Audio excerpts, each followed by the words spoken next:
Welcome to What's Up Poland, where we talk about everything to do with the country of Poland. Now, this is the latest in the information war that you may well be observing, the growing tension on the Russian-Ukrainian border. Some people have been calling this slightly absurdly a Ukrainian crisis, when, as many observers have pointed out, there's no crisis in Ukraine, other than a growing concern at the ever-growing number of Russian troops stationed all around the north, east, and south borders of the country, including naval units and all sorts of other units as well. So the signals being sent from Russia are quite clear.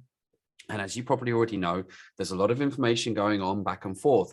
And this is the story reported by Stanisław Żarin, who's essentially the press officer for the special forces or the kind of secret services, I guess. I'm not entirely sure how to explain it. He's quite a prominent person who works on Twitter quite a lot. I see him quite a lot. And he's pointing out some Russian articles which have been published by representatives of the, they're known as pro-Russian separatists in Donbas, but I think you can read into the lines as to who and where their allegiances truly lie.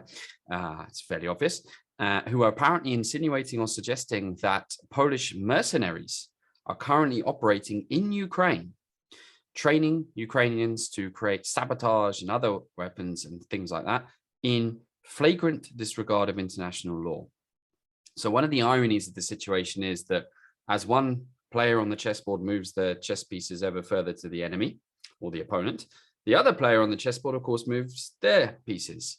And we've heard voices, including absurdly from Ben and Jerry's, the producers, warning President Biden that he should de-escalate the situation by withdrawing forces. I think they even said from Europe, which, by the way, if I could just say, Mr. Ben and Jerry's, living in Europe, please don't do that, President Biden. Please don't do that. Thank you. I speak as someone living here rather than as the producer of ice cream.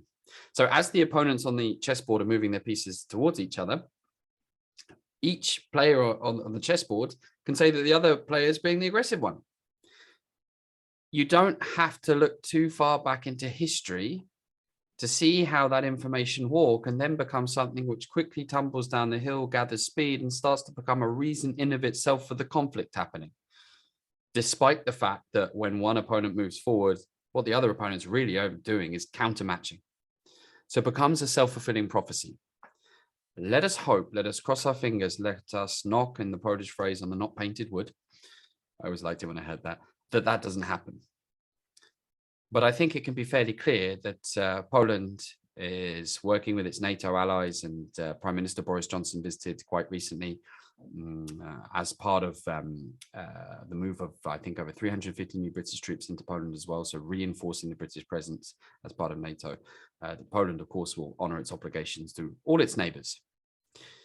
If you see information about this, do obviously treat it with care, because, as we know, in this Cold War and in this informational war, you'll see all sorts of things happening and being said, and it's always wise to take it with a pinch of salt. The best place to get your news is, of course, from thefirstnews.com, where you'll find everything to do with Poland and a whole bunch more than just the situation that's going on with Russia. I've got some amazing stories coming up for you soon. But meanwhile, you can check out What's Up Poland wherever you find it, and make sure you subscribe to this channel. And let's keep our eye on what's happening next door.